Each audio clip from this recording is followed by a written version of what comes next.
My friends, the galaxy is at last ours to explore. Welcome back to Mass Effect Legendary Edition, the Control Run, with Kendrix Shepard, who I only now realize looks a bit like Kira Nerys from Star Trek Deep Space Nine.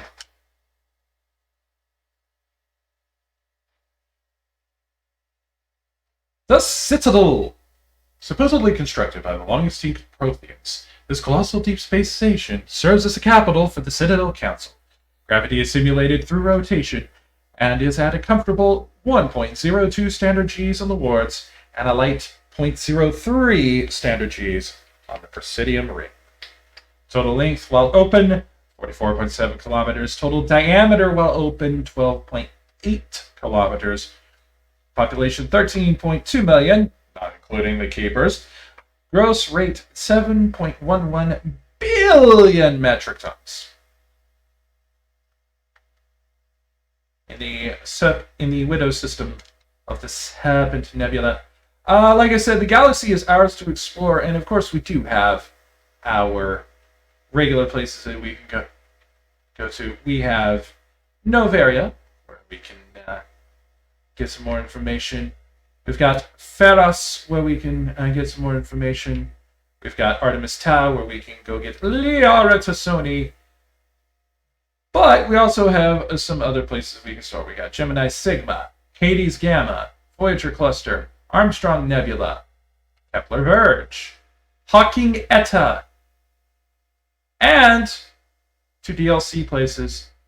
Exodus Cluster, where there's an asteroid X57, or Argus Row and Pinnacle Station. Now, for those of you who normally play the Legendary Edition, you may notice that Pinnacle Station isn't usually here. Why is Pinnacle Station here? You remember how I said I added some mods to this game? There is actually a mod available on Nexus that you can add in through the Mass Effect mod manager that I am using. That re-adds Pinnacle Station. We're going to let that wait for a bit, though. Because what I want to do first is I want to do a little general exploration here. Now, there are some missions that are going to become available in these various different places as we go to them. So with that in mind, let's start in the Star Trek Voyager cluster all the way out in the far ends of the Delta Quadrant and the Amazon system.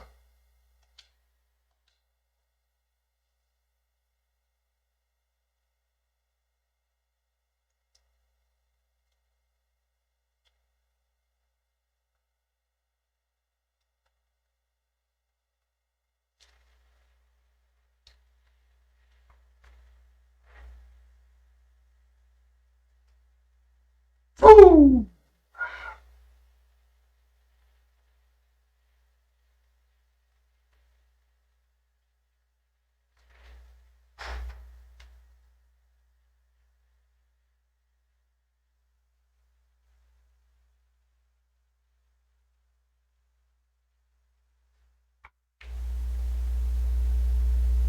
The first contact war was 30 years ago. Interesting.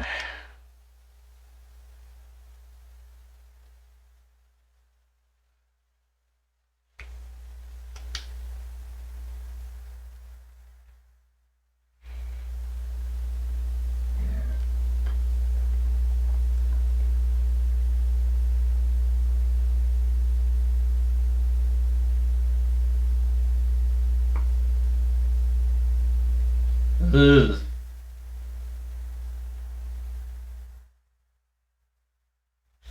Yes, I remember hearing about the restrictions against using house atomics against living targets.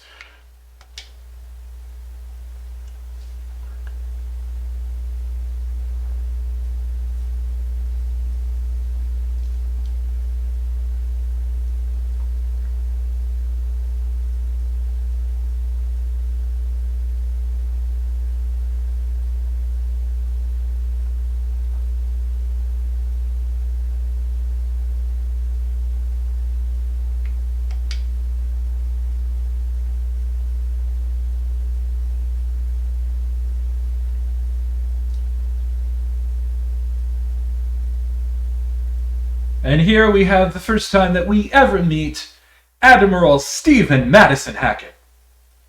No, Madison's not his middle name. I just wanted to carry that joke forward from Ashley earlier. Agabinium, or Agebinium, depending on what you prefer. Agabinium is a small terrestrial world with an extremely thin atmosphere of carbon dioxide and krypton. Though the atmosphere is a sufficient mass to maintain a much thicker atmosphere, much of it has been blasted away. The red giant Amazon is a long-period variable star currently at the nadir of a 16-year cycle. At peak, its energy output doubles, lashing Agabinium with intense heat and radiation. The crust is mainly composed of aluminum with deposits of tin. Much of the surface is coated with fine silicate dust, which easily penetrates the smallest cracks to foul machinery.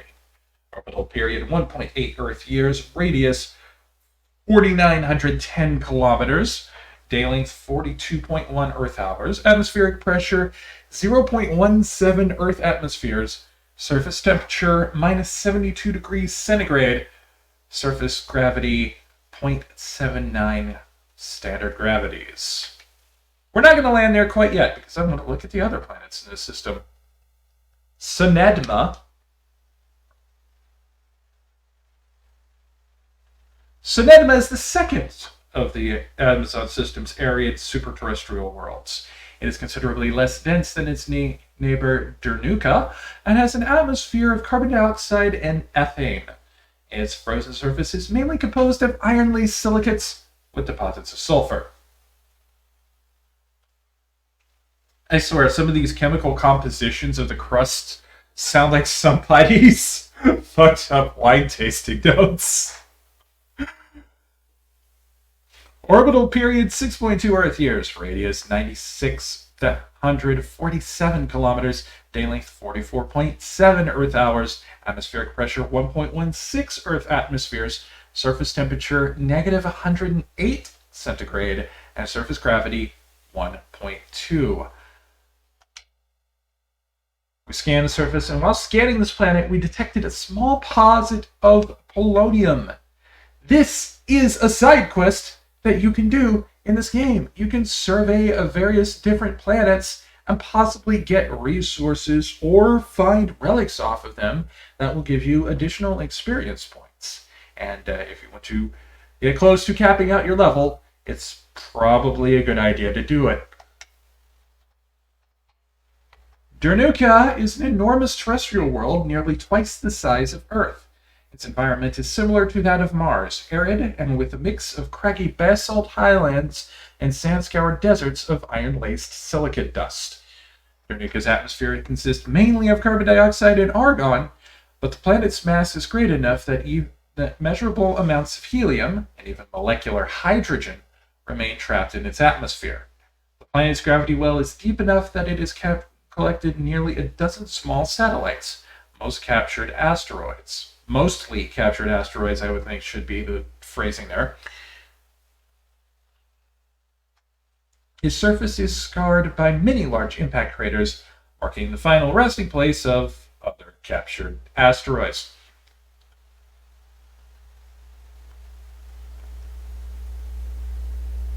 Orbital period 3.1 Earth years, radius 11,728 kilometers, day length 65.5 Earth hours, atmospheric pressure 1.93 Earth atmospheres, surface temperature minus 60 degrees centigrade, and surface gravity 1.8 standard Gs. Cybin. A small rock and ice planet, Cybin has an extremely thin atmosphere of hydrogen sulfide and ethane. Its frozen surface is mainly composed of magnesium and silicates with deposits of iron. Cybin's crust contains significant deposits of green serpentine, a mineral formed by volcanic activity. This suggests that Cybin was a more geologically active world in the distant past. Orbital period 15.1 Earth years, radius 4,645 kilometers, day length 62.6 Earth hours, atmospheric pressure 0.18 Earth atmospheres, surface temperature a balmy negative 169 degrees centigrade, and surface gravity half a standard G. Surveying it, we found a Turian insignia. While scanning the planet Cybin, you discovered a large mine grid in geosynchronous orbit. With help from Navigator Presley, your recon team recovered a small unmanned probe marked with the Quantum Outpost insignia. Yet another side quest that we can get from these. So we are going to want to check every planet possible in every system possible whenever we can.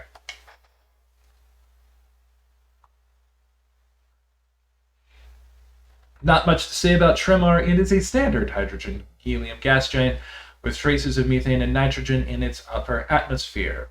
Orbital period 933.4 Earth years. Wow, how did I read that as a 9? Radius 61,266 kilometers. Day length 12.5 Earth hours. And from surveying it, scans from orbit have detected a large concentration of nitrogen. That checks. Is there anything else? No, there is not. On to Agabinium!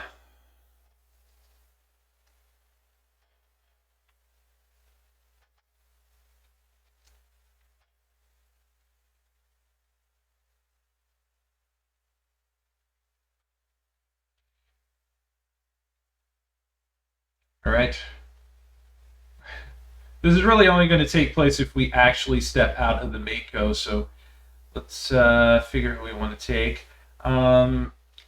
Ashley, because of Raisins. Raisins is my intel officer.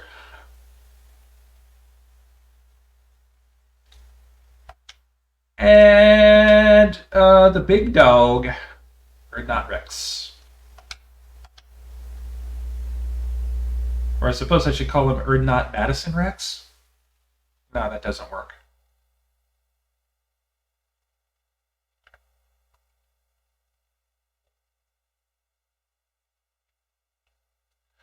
Alright, welcome to the Mako sections. Some people hate these sections of the games. I have a perverse love for them. You'll see why once we get driving. But first things first, I'm a craftsman. Remodeling is my only passion. No. Weird Al references aside, Ashley's unlocked shotguns. She's an angel with a shotgun, fighting until the war's won. Don't care if heaven takes her back. Carnage. First aid. And that's it. And Rex, we already knew. No points for me, but I am about a little less than 1,300 experience points from a new level, so nice. What I like to do when I first get onto places is I like to go onto the map, see what's available, and just mark the places to go, and then go there. So some of my friends affectionately refer to the Mako as the stupid car. Why? Because it is very bouncy and you can do rather insane things with it under certain circumstances. At certain angles, you can climb up mountains that are normally untraversable and just cut out like huge swaths of travel time. And like I said, it's also very, very bouncy. It can be a bit squirrely to control sometimes, but I find that using a controller like this actually makes me drive the Mako a lot better.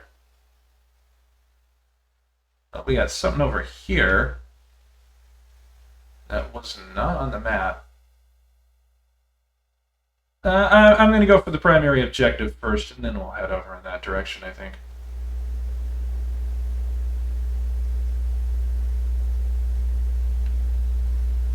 Come on, baby. Come on. Scavenger course.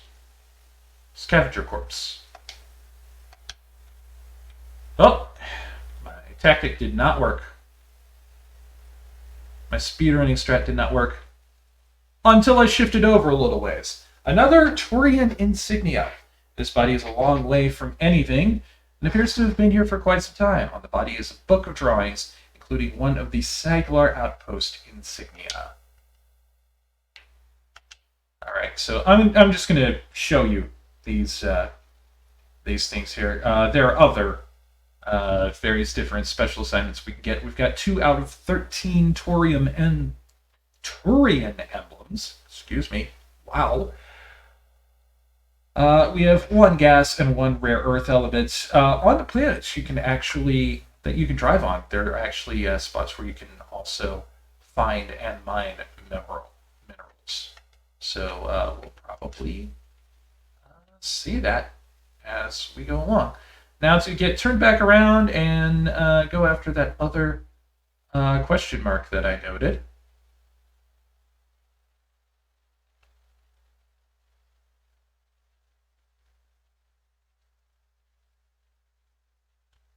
By the way, I'm pronouncing this the Mako as in the type of shark, because I'm pretty sure that's how it's supposed to be pronounced, seeing as how another vehicle of similar nature is referred to as the hammerhead.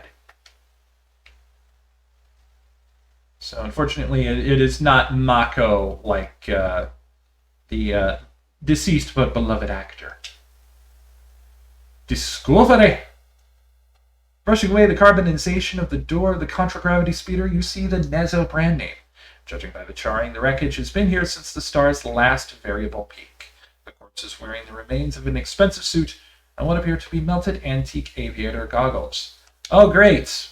We just found the deceased scion of Evel Knievel, I guess.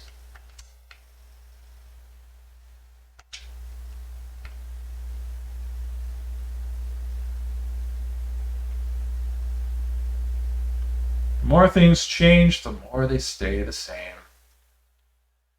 Nice shot of the Red Star Amazon above us, casting a nice vermilion hue upon us.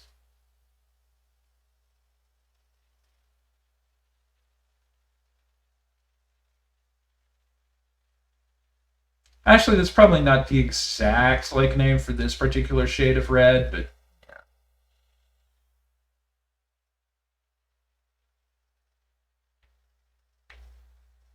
gee, I wonder if this will be important later.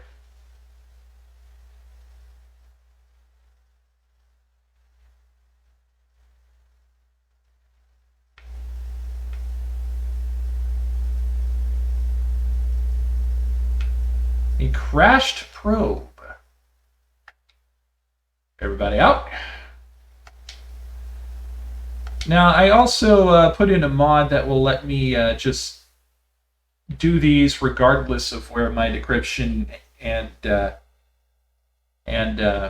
electronic skill is, simply because I don't want to have to worry about having to come back to places. I want to be as efficient as I possibly can with this playthrough, which is why I'm taking the time to do side quests now. Wait. Anyway, we got some neat stuff out of that, some additional rounds. Now, on to the Alliance homing beacon. Do a little bit of mountain climbing.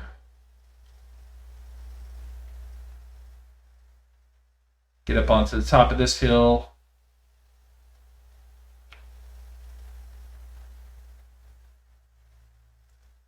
If I could make a deal with God. We fly through the air. You know, I wonder if the 2180s X Games includes the Mako trick competition. Because you could just do all kinds of fun shit with the Mako.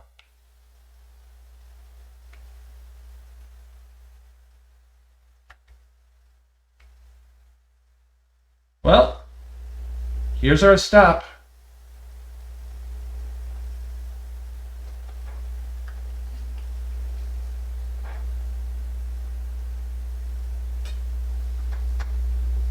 No, no, no, no. I meant that this place actually stinks.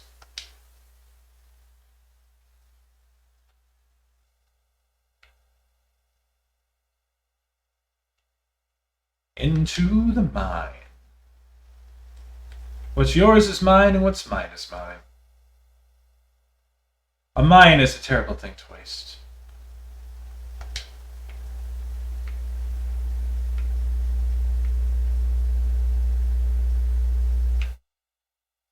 Nothing to collect in this room.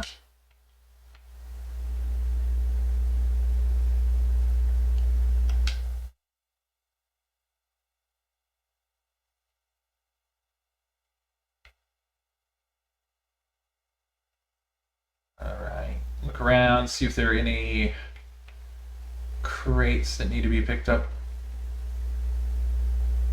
Or anything. Bunch of rock. Of course, it's a mine. Of course, there's a lot of rock in here, but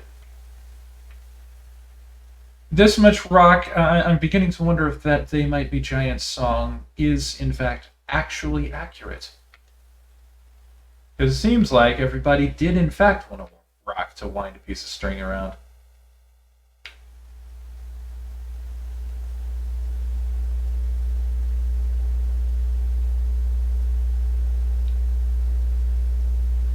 They wanna stop the ones who want prosthetic foreheads on their heads. But everybody wants prosthetic foreheads on their real heads.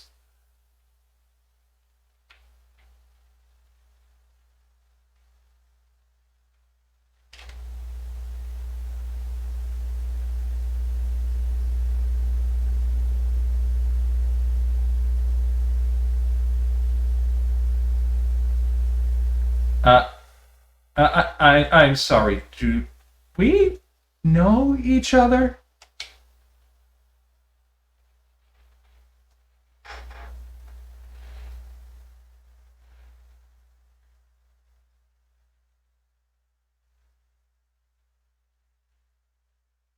Who runs Bartertown? I don't fucking know.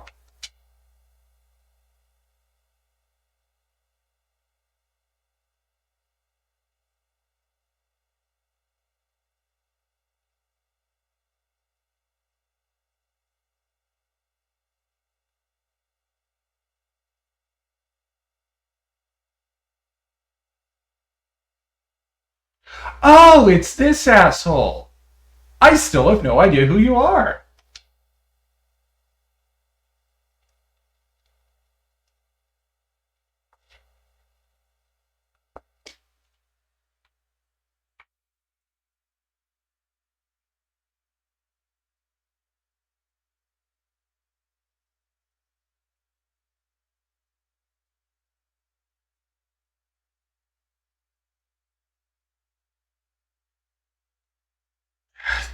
Okay,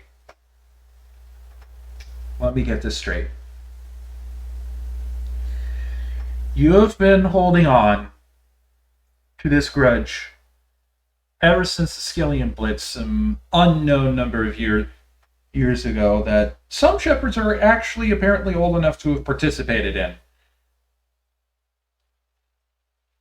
And you felt so disgraced from the fact that you lost that your cunning plan to regain your honor and prestige is find a lost human probe, figure out that it's got a big old fuck off nuke in it, use it to lure in the first human specter, who I may add was only made a human specter like about a day ago.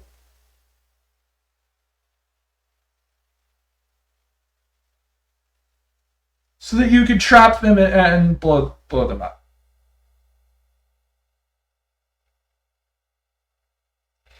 I don't think this is going to go the way that you think it will.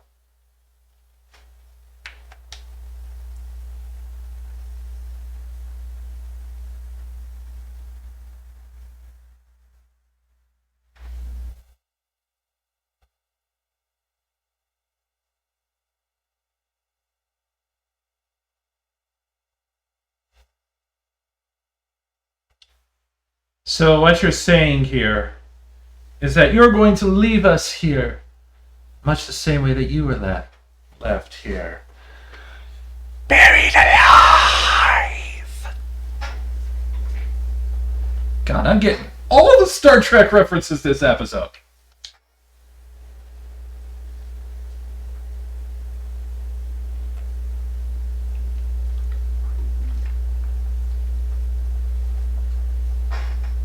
Well, in times like this, I asked myself what Douglas Adams would think about this.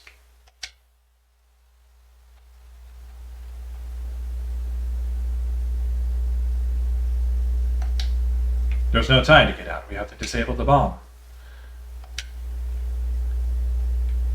Prostrats! Prostrats!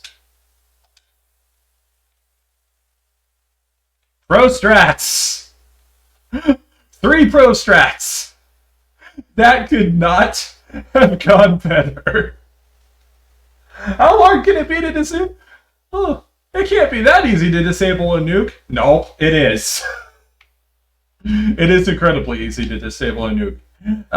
Note to the NSA and the FBI, I do not actually think that. I've never had any direct experiences with nukes, and if my life continues in at least somewhat of a fortunate pattern, I hope that it never will.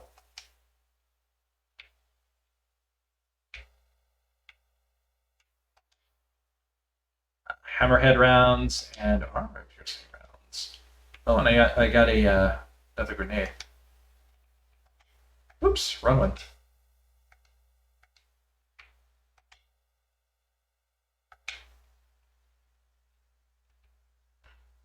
Let's just go ahead and upgrade those hammerhead rounds on my shotgun.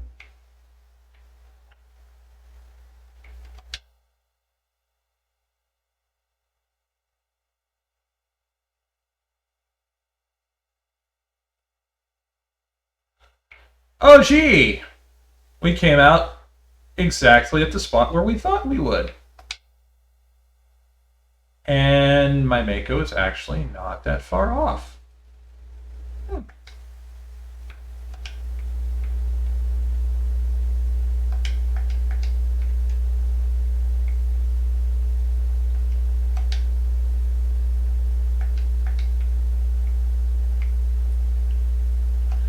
Well, let's see if we can't run up this hill and... Actually, no, we should probably go back to the Mako first. That's going to make this a lot easier.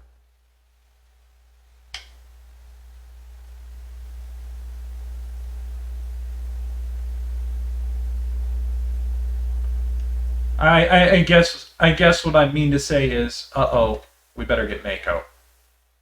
But before we do that...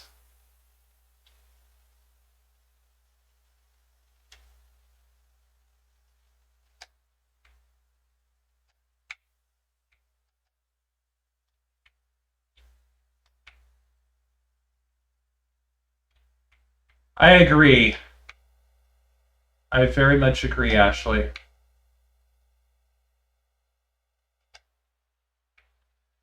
I love sniper rifles.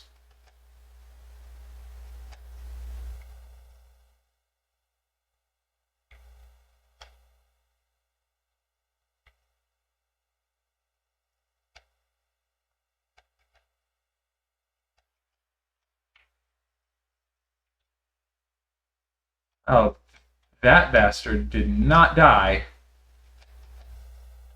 Now he did.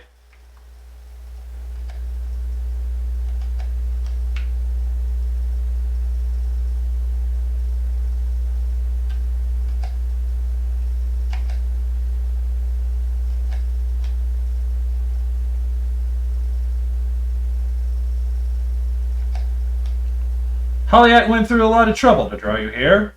Pity it ended like this for him at least. Now that you're above ground, your suit radio has re-established connection with the Normandy. Time to get the hell out of here. I did not even have to touch flat ground. I just sniped him from off on the hill. I hope, if nothing else, that I accomplished with this series, aside from, you know, a successful talking about my various different thoughts and philosophies on the endings.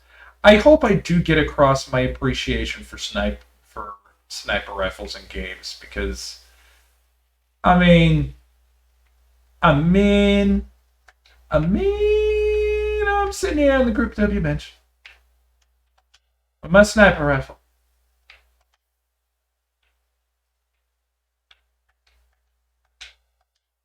Going back to the Normandy.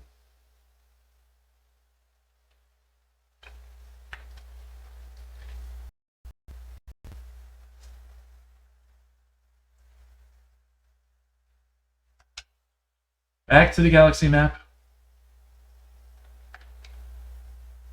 Let's make like Led Zeppelin and get the rock out of here. How about Attican? Well, no, that's where Pharaohs is. That's a main quest. We don't want to go there yet. How about the Armstrong Nebula?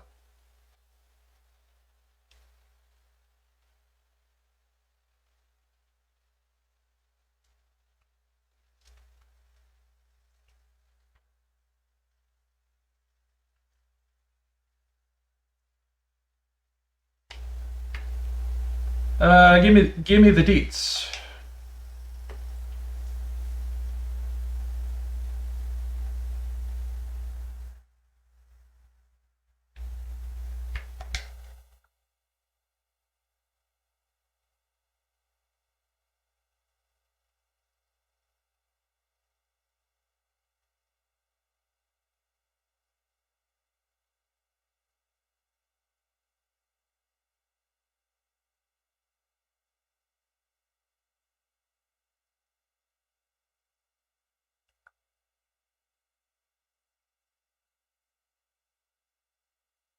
All right, so we've got Hong, Vamshi,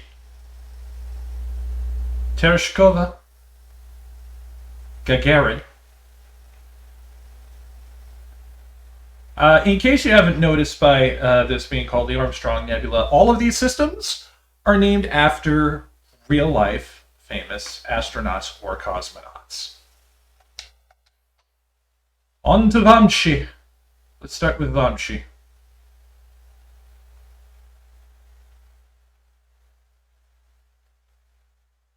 Magi, Alnos, and Pregel. And that's it.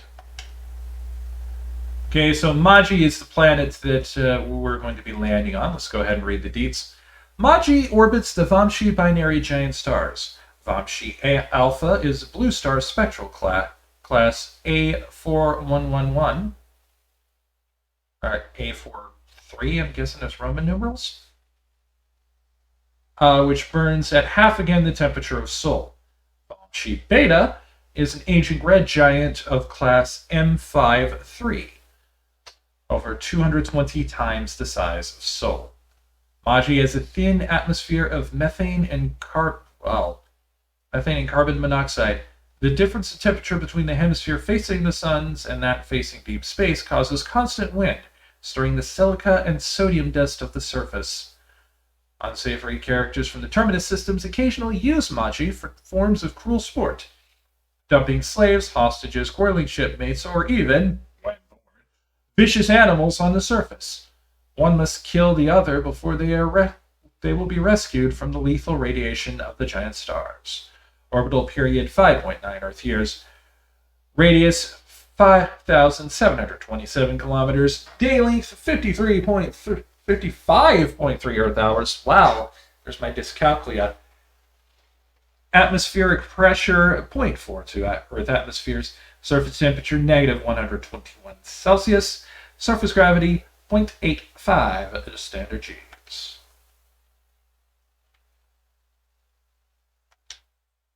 Pregel.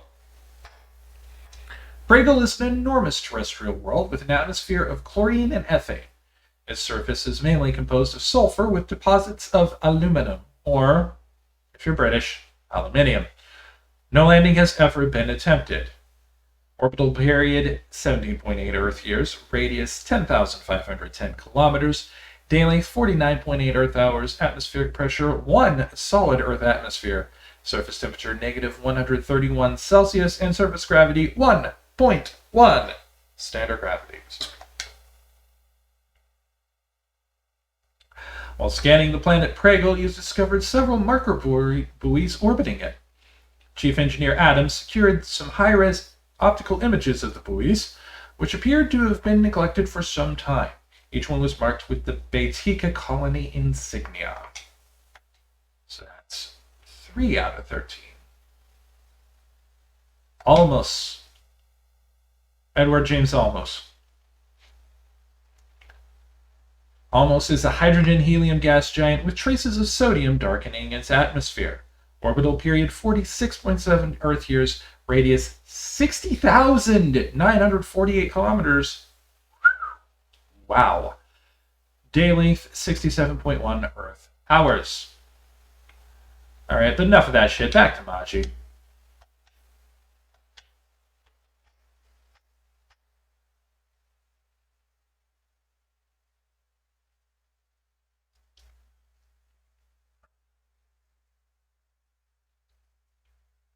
Let's grab Erdnot Rex again.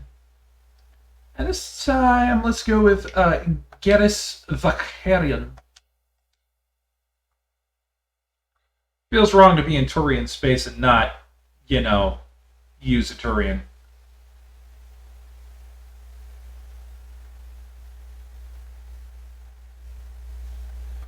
A little bit of vegetation on this planet. Interesting. You wouldn't expect that, but... Okay, we've got a standard anomaly down this way, some debris over that way, and then we can circle back around to the Geth outpost. I like doing the main objective for each world last, simply because, well, it usually gets me a nice, good old circle around whatever world we're on. And moving along also allows me to find various deposits, like the one we're heading to right now.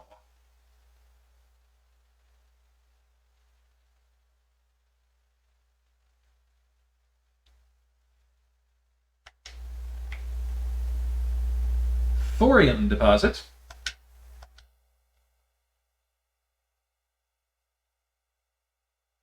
Prostats. Rare element surveyed. Successfully surveyed a large deposit of thorium. And I'm very glad that they gave me time to get something off of my foot.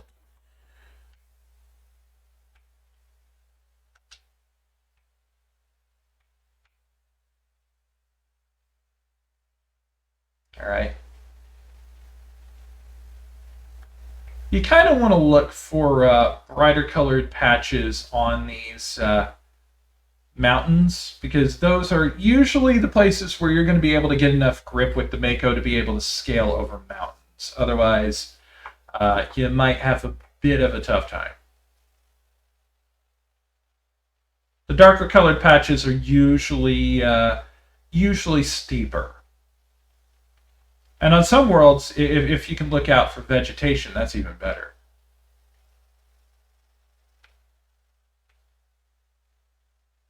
Was ist das?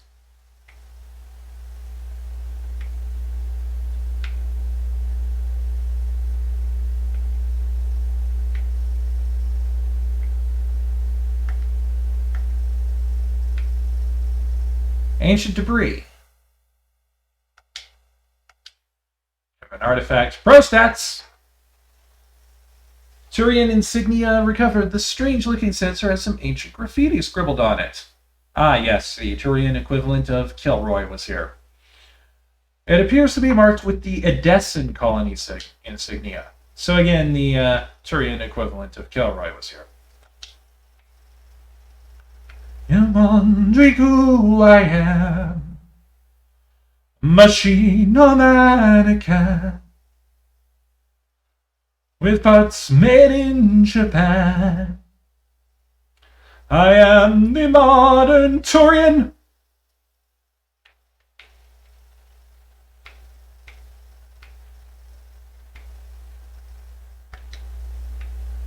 I've got secrets I'm hiding under my skin. My heart is human. My blood is boiling. My brain IBM. Discovery. This massive skull is scored by deflected mass accelerator shots. The xenobiology files in your hardsuit computer can't identify the species. It must have been brought here from an unknown world. I don't know. Looks very alien to me. You know, perhaps, xenomorphic in nature. Okay, I'll stop.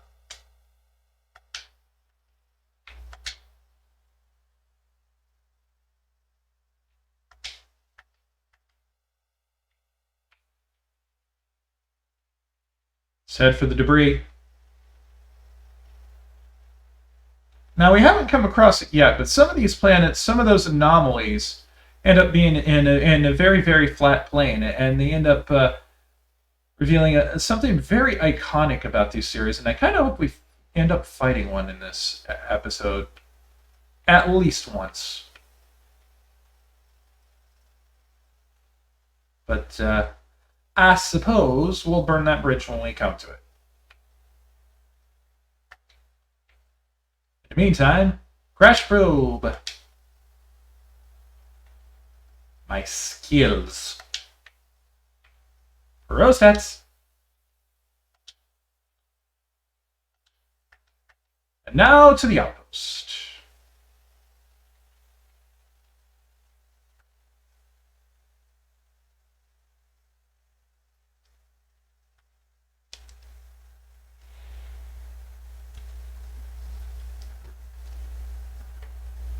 There is an awful lot of driving on these planets, and I think also that part of the problems that people have with the Mako sections is because there is just, like, all of the driving in them. I don't mind it so much. I like the feeling of exploring unknown places that I have never seen before. And, alien landscapes unlike any seen before by the likes of man. I don't know. Maybe it's the explorer's soul in me. I don't know. Light metal surveyed. You successfully surveyed a large deposit of beryllium. Oh, right. I don't have to do that. I have the Geth outpost marked.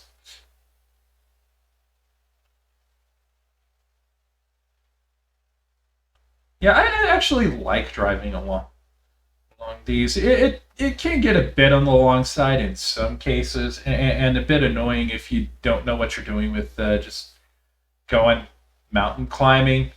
But I still find it fun. I'm weird like that, I'll admit.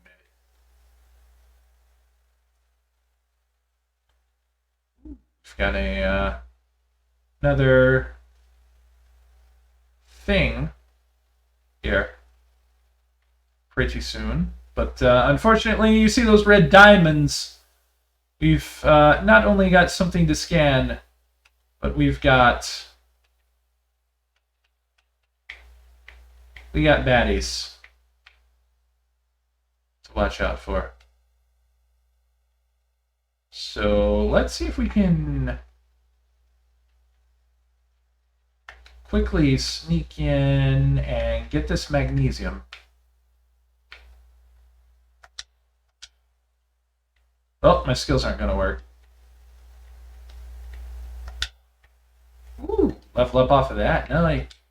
Nice. Assault training for Garrus the Carrion. Erdnot gets advanced warp, throw, and takes a point of a throw. Alright, let's see where I want my 4 points to go. Well,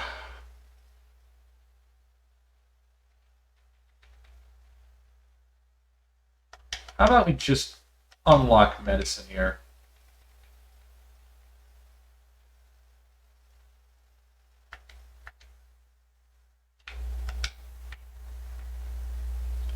And let's just poke our lovely little heads out here. Let's see if we can start doing some damage. Not quite yet.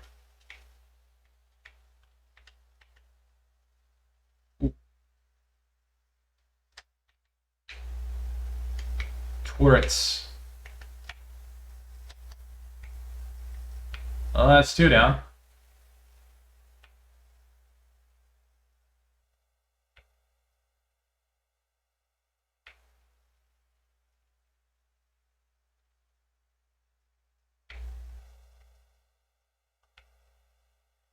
The good news is we're sheltered from being shot at for the moment. The bad news is it's not going to last too long. Case in point. The even better news, though, is that like one rocket and a few shots from the main cannon usually are going to clear our path.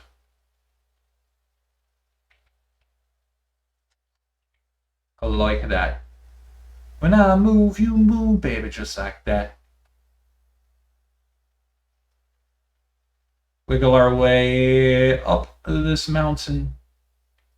Climb every mountain. Ford every string.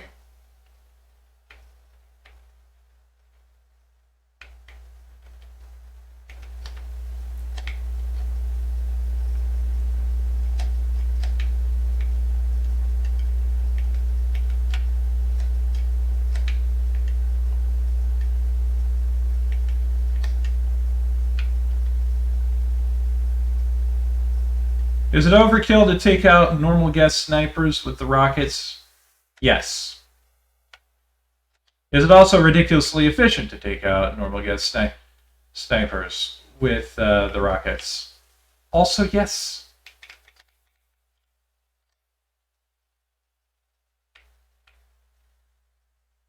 For certain values of fun, I agree, Rex. But I think we've picked this planet clean, so let's go up and out.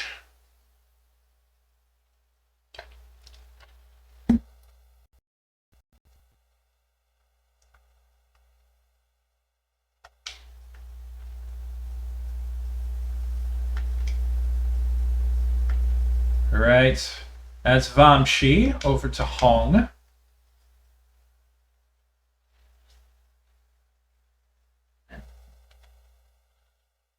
Our planets here: Pomal, Casbin, Matar, Theshaka, Triagir. Triagir is a tiny, quote-unquote, ice dwarf with a trace atmosphere of xenon and krypton. The frozen surface is mainly composed of water ice and ammonia. Cryovolcanic processes are gradually repaving the surface with sheets of fresh ice. Orbital period 238.8 Earth years. Radius a mere 1,402 kilometers. Day length 30.2 Earth hours. Atmospheric pressure a measly 0.04 Earth atmospheres. Surface temperature approaching absolute zero at negative 211 Celsius. And surface gravity a mere tenth of a standard G. And also plenty lithium. I guess with those stats, that planet was a bit depressed.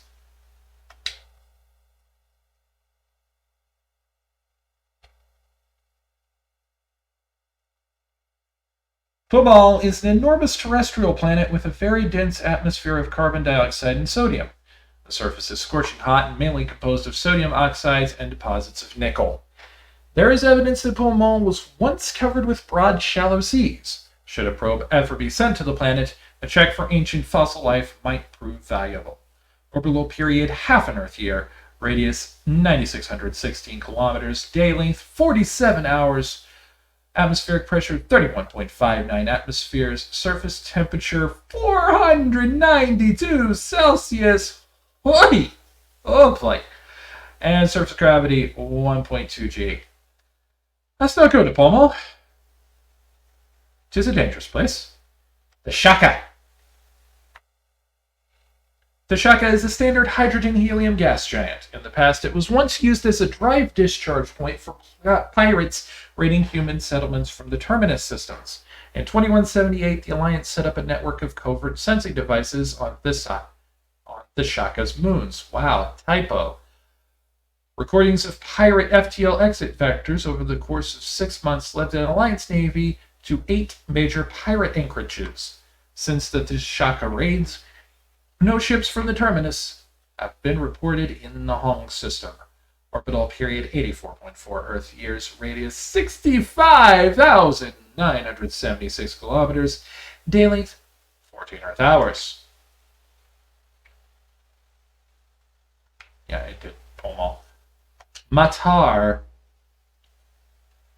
Matar is a terrestrial planet with a thick atmosphere composed of nitrogen and krypton. Its frigid surface is mainly composed of sodium oxide with deposits of copper. Because of noxious surface gases, explorers are warned to use extreme caution. Matar lacks a magnetic field. This makes it useless for discharging FTL drive cores in orbit. The energetic particles of solar wind from Hong strike the upper atmosphere directly, ionizing the krypton.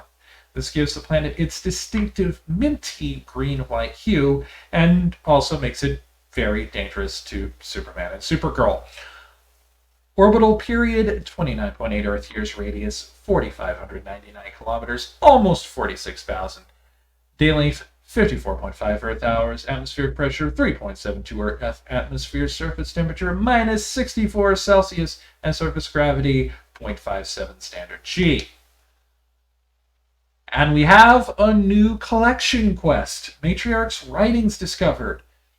Scans of Matar revealed debris from a destroyed Asari freighter. Further scans uncovered a body which was brought on board. Dr. Shockwell examined it but learned nothing about its origins. Among the Asari's personal effects, however, was one of Matriarch Dillinaga's writings. Last but not least, let's rock the Casbin. Casbin is a classic pre-garden terrestrial world with conditions similar to those on Earth millions of years ago. Its hot, humid atmosphere is mainly composed of nitrogen and carbon dioxide. An increasing amount of the surface is covered by simple lichen and algae. Should no unexpected calamity occur, these tiny planets will change the atmosphere to an Earth-like nitrogen-oxygen mix over the next few millennia. Due to its potential for habitability and sapient life in the future, Casbin has been designated a sanctuary world by the Citadel Council. Landing is prohibited by law, and any disturbance of the fragile young ecosystem will result in harsh fines and imprisonment. At present, the planet is passing through the debris trail of a long-period comet.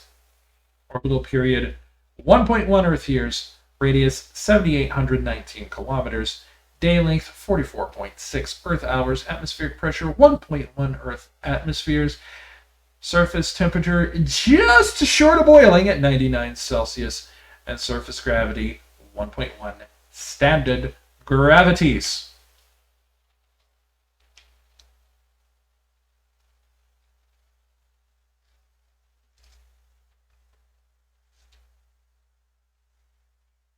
All right.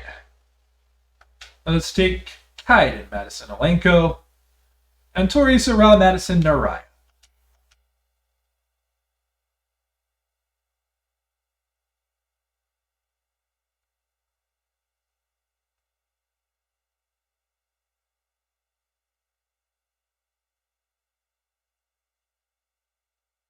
I gotta admit, I'm taking a liking to this place already.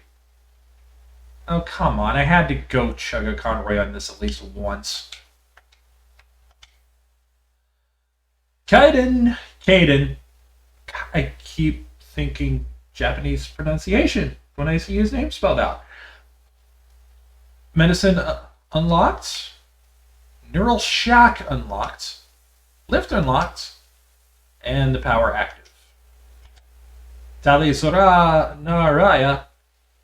Damping unlocked. And that's everything.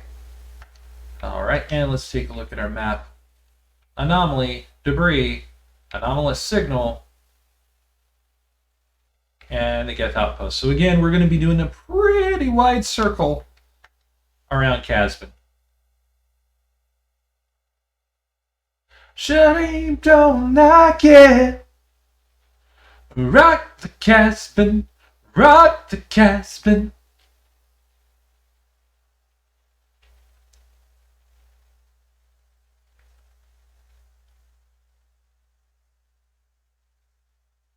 Boy, I hope I find a place to be able to start climbing a mountain here pretty soon.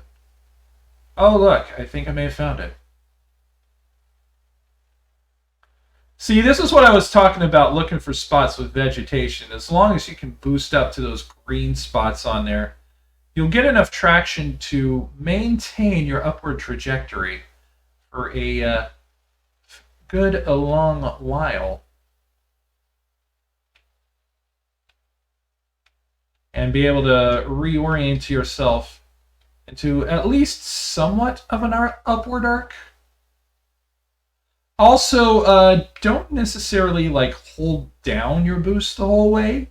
Sometimes you can get better benefits out of just kind of tapping it and getting like short bursts of boost.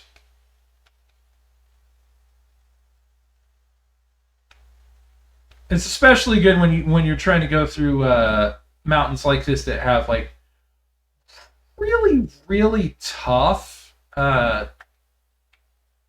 really tough ways. We got a beacon. My skills. ID tag. New side quest unlocked. Buried under the beacon was an identification tag for Captain Fan. There's no indication of why it was hidden here or who buried it in the first place. Locate signs of battle. There are several League of One medallions and few ID tags scattered throughout these systems. The hunt must have been extensive and taken years. That is referring all the way back to something that we've talked about with Rex before, I believe. The Krogans. And the entire reason why the genophage came to be. Turns out when you uplift a warlike race and don't bother to foster any kind of discipline in them or let them grow up enough as a species to foster discipline on their own right, they're going to fuck up all the shit. It's basically a galactic scale version of an invasive species, really.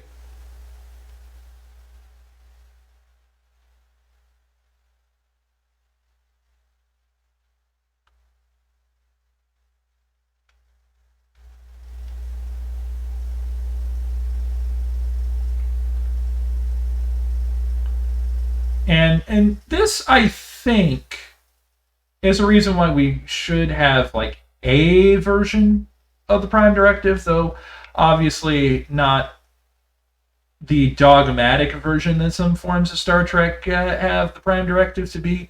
We should take caution with what we do if we find extraterrestrial planets that are not as adapted with races that are not as adapted as our own. We should definitely take caution, but we should not like if there's a promising developing race that we can communicate with that's in dire straits. No, we should help. We should fucking help them.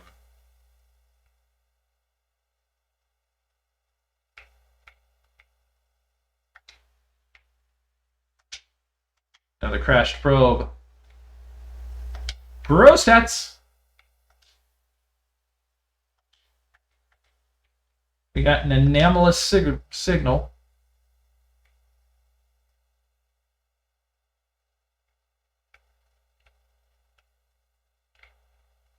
Okay, I'm going to have to take a way around this, I suppose.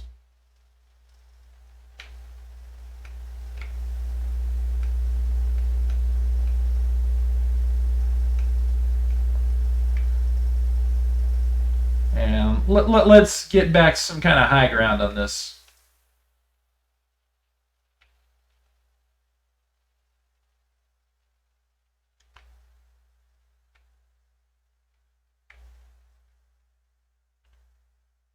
I like having the high ground. It means I can kill stuff better. Yeah, as you saw, I held on to the boost for too long there, and I couldn't use the boost for a while, which is part of the reason why I say you're usually better off just tapping.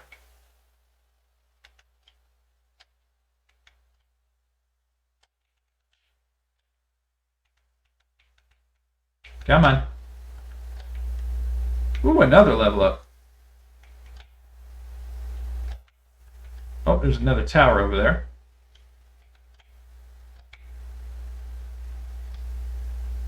Well, shit. I did not pay attention to my stats that much. I did not pay attention to my shielding that much, which means we have to start this planet entirely over.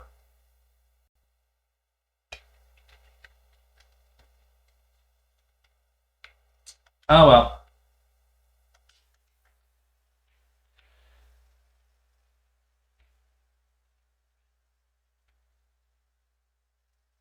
But yeah, you hold on to the boost for a while. There's no indicator to let you know when you have the boost back, but it does actually kind of like cut out for a while and not let you use it. So you're better off when you can just like tapping it for short bursts, because then it recovers faster. And then if you do have to use it for long bursts, you'll have more ready access to it.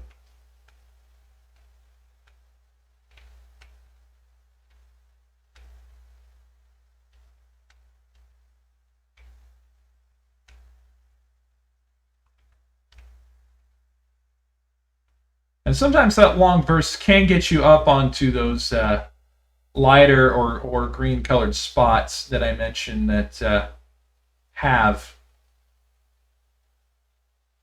a better grip.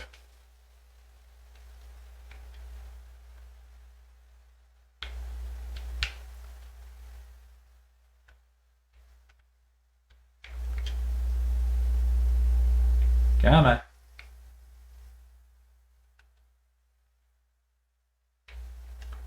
Ah, come on. Let's try climbing up this light gray side here.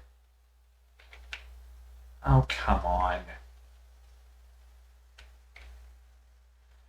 Alright, fine. You're gonna be a pain.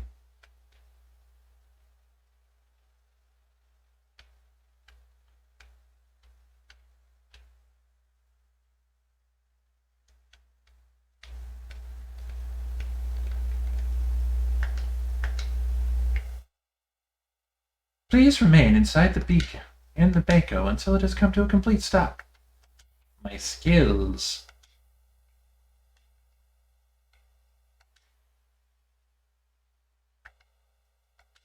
Yeah. Accidentally closed out of the map too early before I could properly get my thing.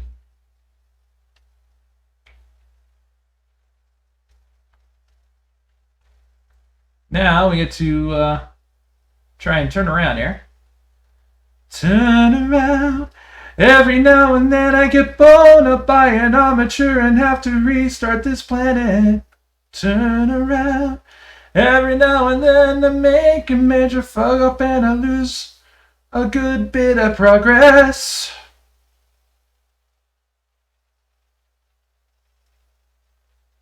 Every now and then I come up with some lyrics and they don't quite metrically scan.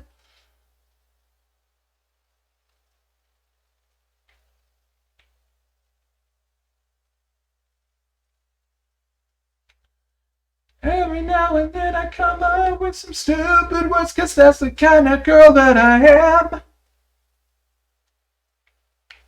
Turn around. go. Every now and then I fall apart.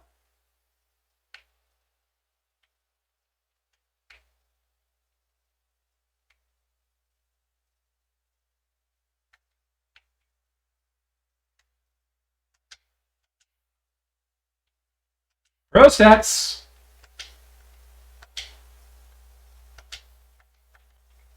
Now, let's try to not die against this anomalous signal.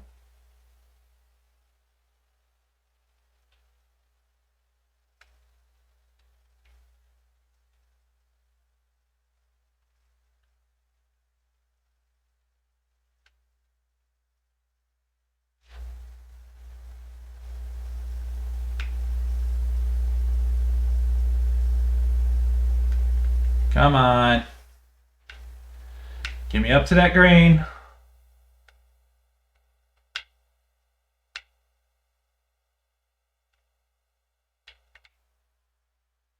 Botheration.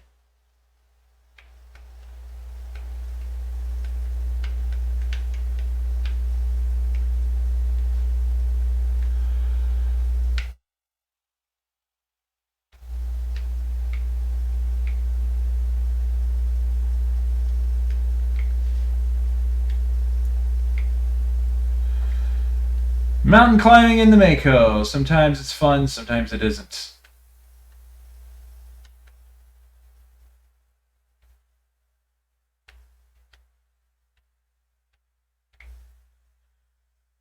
Ah, frick it, Plan Alpha.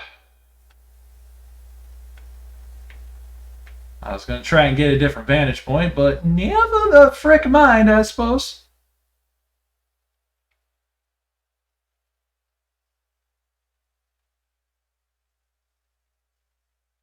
Maybe. Maybe.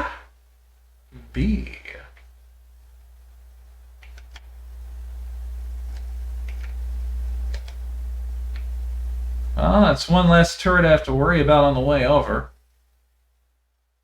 I might have a different vantage point from this. I might be in a better position for multiple meanings of that word.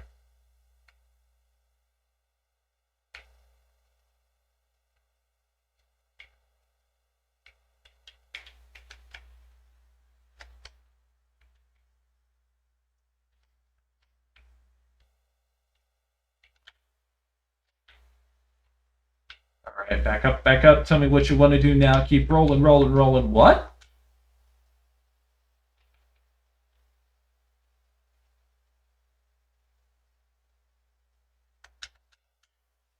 Is shield boost. And another point in sniper rifles. Just because I can.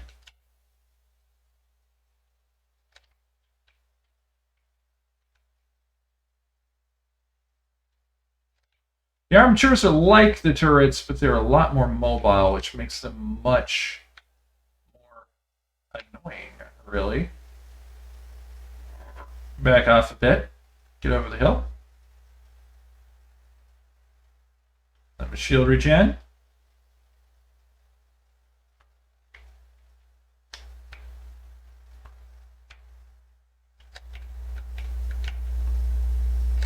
There we go.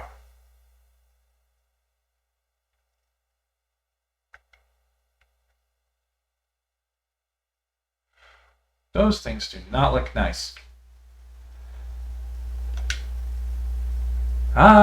Discovery, the Geth Array is transmitting regular data bursts on an encrypted channel using the Alliance's own FTL convoys. It's not clear where the data is being directed, nor the content of the signal.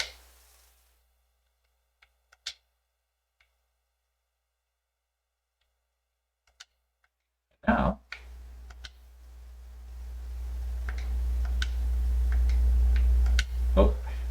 Caden gets advanced first aid, Tally advanced damping, advanced sabotage.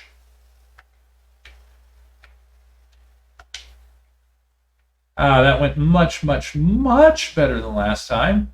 Let's hope I don't screw up at the Geth outpost, otherwise I will still have to do this entire planet all over again, Because I don't think this auto saves between then and now. I suppose I could do a manual save between then, but, you know, I'm a bit of a glutton for punishment, I suppose.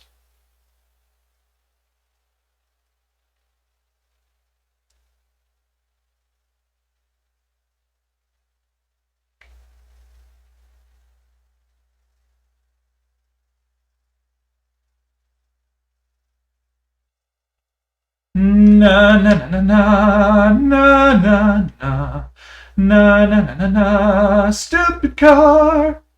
Na na na na na na na na stupid car, stupid car, stupid car.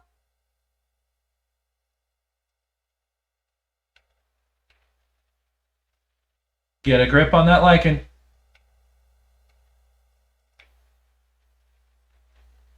Man, I feel like I'm going up the mountains in GTA Online and just like some strange in like some strange vehicle, which is a fun thing to do. Oh, raspberry. Only one being ever dared give us the raspberry. The gift. Or Lone Star.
Oh, one of them survived apparently.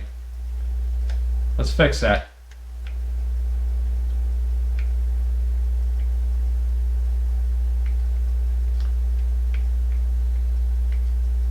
Oh, two of them survived. Let's fix that too.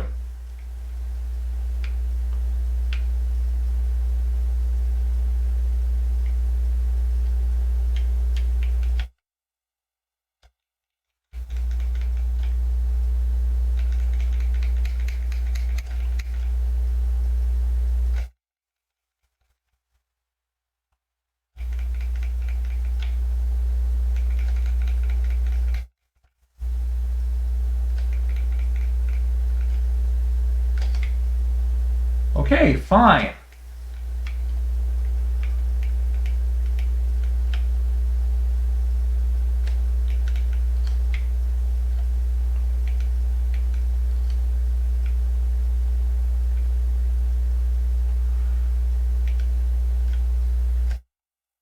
There we go. I know it seemed kind of silly not wasting my time on the small ones, but I just really wanted to take out that dropship. Y'all have like no idea. All right, well, there's that planet taken care of. Back to the Normandy. Oh, there goes gravity.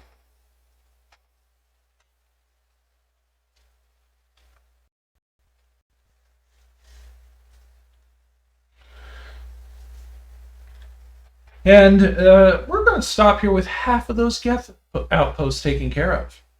So, until we meet again next, I am the Fairy Queen Titania Bird.